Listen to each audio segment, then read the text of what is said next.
Hello, and welcome to the Sacred Heart Shaman podcast, where we talk about spiritual healing, shamanic wisdom, and the challenges of walking the healer's path. My name is Nadia Harenkiu, and today is episode number 21, a personal update on surrender and learning to pivot. Good morning, and thank you for joining me on the podcast today. I was not planning on doing a podcast this week, but in the spirit of vulnerability, I have decided that it's a great idea. And what's happening in my life is often what's happening for other people because I work so closely with collective energy. We're often going through the same things, but nobody's talking about it because it's like hard and vulnerable stuff. Occasionally, I go through things before a whole group of collective goes through it, and occasionally, I go through it after. So, we're going to talk about what's happening in my life. Um, as I've been going through what I've been going through, a lot of my friends have reflected their feelings and observations about my circumstances and how it's been helpful for them to hear it. And so I'm going to share it here because maybe it will be helpful for you as well. So, as I've shared on a couple of the last podcasts, maybe in pieces, I am relocating to the East Coast from the West Coast. And this has been a really big process over the last few months, saying goodbye to friends and clients and the trees and the plants and the land. It's a huge grieving process I've been going through. It's been incredibly challenging. I've had a lot of friendships ending and clients dropping off my radar, and a lot of trust in not being able to see my future. So, the last week or so, that has become so intense. As a psychic, I see the future. I see potential timelines. I see the most likely outcome based on the way things are going. Sometimes I see 100 different potentials, and like I know the percentage of likelihood that each one will come to fruition. It's it's a lot, but like it's what I do, and it comes very naturally to me. So I kind of love it. But for me personally, I'm only allowed to see what I'm allowed to see. And about a week and a half ago, my vision went completely blank. So blank, blank. It was completely black, and I was not allowed to see what was coming. And to the point where I was like, okay, if I saw this on a client, I might think that they were about to die. Um, if I didn't know that the spirit actually leaves the body before we die. So, side tangent, if I'm putting my hands on someone and their spirit's like 90% out, it means they're on their way to die, whether they know it or not. Sometimes it's by a quote unquote accident, sometimes it's for from old age, but their spirit leaves first. So, I still feel very much present in my body. My spirit feels here. So, I know that physical death is unlikely, but it's almost like I have to be so okay with the idea of dying that it doesn't matter if it's going to happen or not. And that's a big part of the surrender piece. So with this blackness that I'm seeing in my future, I had a plane ticket purchased and was getting ready to fly. I already have struggles with flying for spiritual and energetic reasons that are related to the grid here in the United States. But it was like I knew I was going to die, whether it was on the way to the airport, on an airplane crash, or it was my ego. And you have to be okay with any of those outcomes in order to be in a full state of surrender. So I'm going to say that again. You have to be okay with, all right, I'm dying. Like, this is it. You have to be at that level of surrender. And that's where I've been the last few weeks. So, in addition to the blackness, before I started seeing a blank spot in my future, there was a lot of mystery. Like, it was very playful, it was very swirly, and the universe is like, we're not going to let you see that. Kind of in like a playful way, but obviously that's pretty frustrating, like as a human, and you're like, I'm trying to plan my life here. What do you mean you're not going to show me where I'm going to land, where I'm going to stay, and how I'm going to make money to survive? The universe has not given me any clues. And, the message that kept coming through was you just have to get to Florida. So I'm going to Florida before anywhere else. I'm going to go stay with my parents for a period of time in Homosassa, so kind of rural Florida.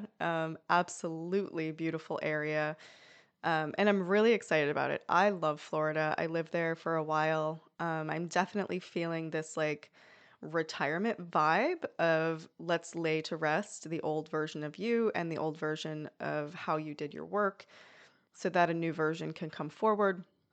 So I'm not mad about it, right? Like Florida's awesome. And there's so much healing between me and my parents that feel like it needs to come full circle. There's a lot of strain between me and my mom, and she had a really hard time stepping into the mother role. And so did I initially until I really surrendered into it. So I think there's some healing there where she's going to give me an opportunity that I didn't have as a kid to be taken care of and to be loved and cared for in that mother-daughter capacity. Um, I'll talk a little bit more about that after. So this is the plan, right? And then in addition to that, over the last 7 to 10 days, ET contact has initiated for me. So I've been waking up at 3 o'clock in the morning with I typically call it like the ET static, where it feels like there's a TV static in your head and things feel wonky and fuzzy. I wake up at 3:30 in the morning. The dog is barking, which never happens. So I take him outside. It feels like I'm not alone. I can hear the buzzing, almost like something's going to walk through the dimension right in front of me. And then a lot of information coming in about my soul's origin point, which is like intergalactic stuff. And that just kind of started out of the blue. It's kind of been blowing my mind. And if I wasn't already in an ego death, I would be now. Um, Earth constructs are one level, like understanding how the earth works and how the energies work here and what your purpose is here. That's one level. When you go up another level and now you're talking about like galaxies and extraterrestrials, it's a whole other conversation. And man, it's a whole other group of people to talk to and understand it with. And then to add to all of this that I'm describing to you, my youngest child is in LA right now, and he's been there for about a month, and he got evacuated during the fires. Like the evacuation perimeter is right coming up against the neighborhood that he's in for the biggest fire that's going on down there. And so it's been like endless anxiety, just endless. And constantly letting go. So as a mother, I am always being taught lessons of how to let go of my kids further. Because parents, like our job is to make sure that they survive with minimal harm and trauma. Every kid is going to be traumatized. You can't fight it. But you can inflict less that trauma.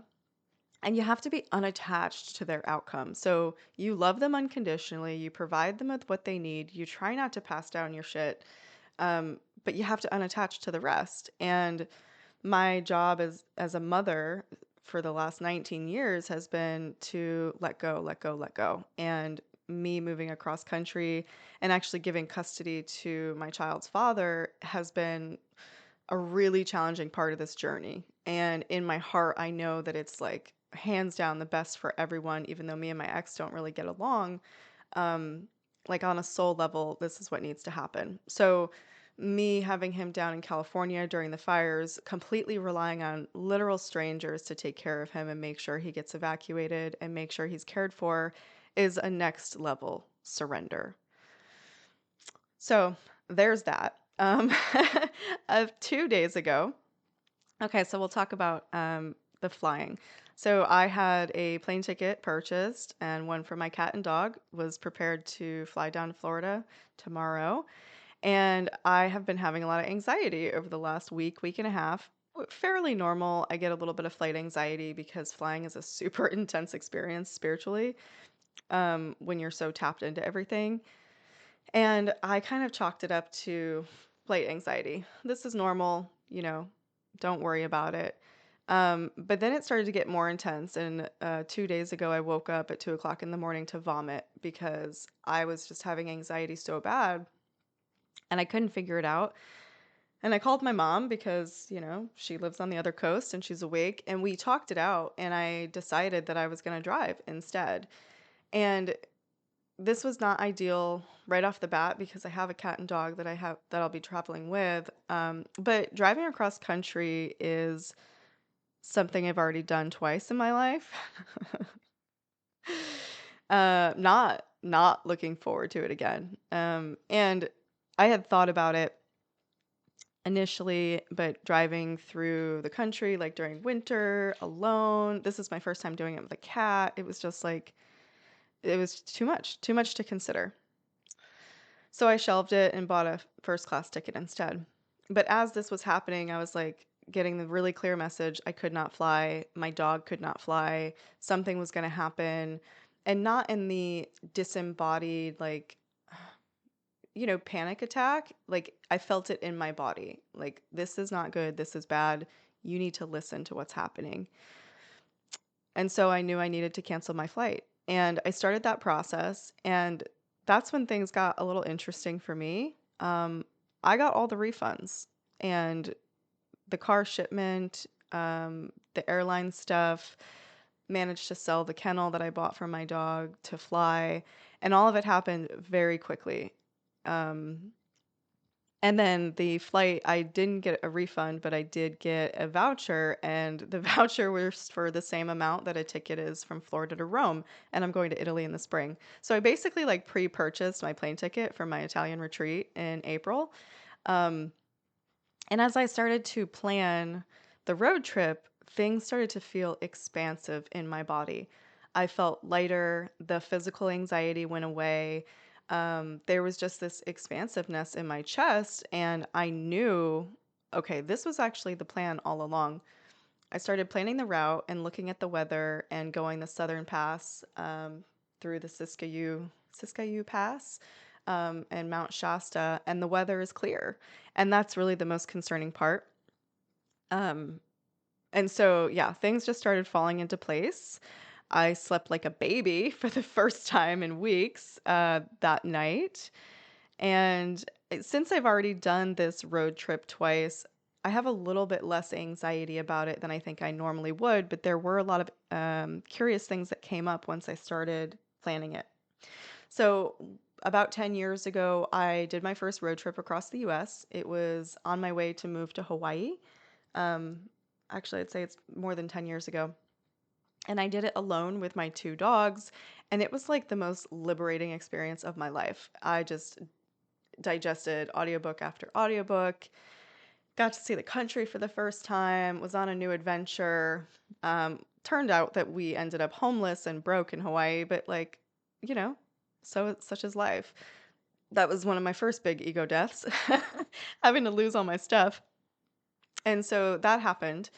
And then 5.5 years ago, I did the road trip again from Florida to Portland with my two kids, my two dogs, and my husband. And that was a different kind of road trip. We were caravanning as a family. It was very exciting. We could afford movers to bring all of our stuff. And so it was just like a fun family road trip. We had walkie-talkies. I got to see tornado clouds for the first time.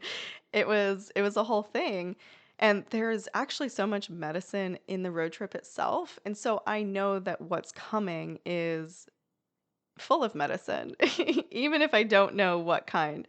And this time it does feel different. And as I was booking all my hotels yesterday, I have this adolescent aspect of myself surfacing. And she's the one who's afraid of the world. She's always seeking someone else to make her feel safe.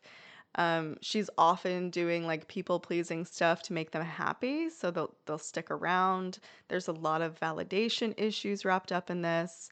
And I've never, in all the like the parts work and ceremony work I've done, I've never seen this aspect of me. And I'd say she's like 12 to 14. This is also when I was having the most severe mental health struggles of my life. I was not okay when I was in early adolescence.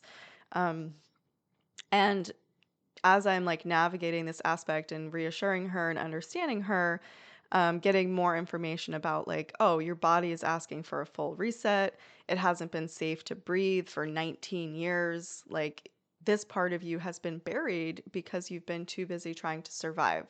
You've been in abusive relationships emotionally. And there hasn't been time and place for her to come forward for healing. And my adolescent self is connected to big self-expression. She's very, very sweet, feminine, very magical. Um, Also connected to the way that I treat my body and how I live and exist in my body. So I'm basically going for a temporary spiritual retirement in Florida. And all of this also feels deeply connected to my twin flame journey, which I discussed a couple podcasts ago. This other person continues to come through in my meditations and my dreams and energetically. And it's like tapping into this young feminine version of me is connected to him somehow.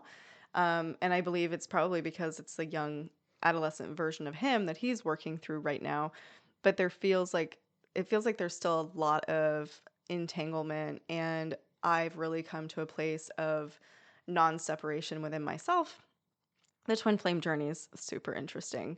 But yeah, that is also connected. So after I get settled in Florida, I will be able to see clients again in February in person and virtually.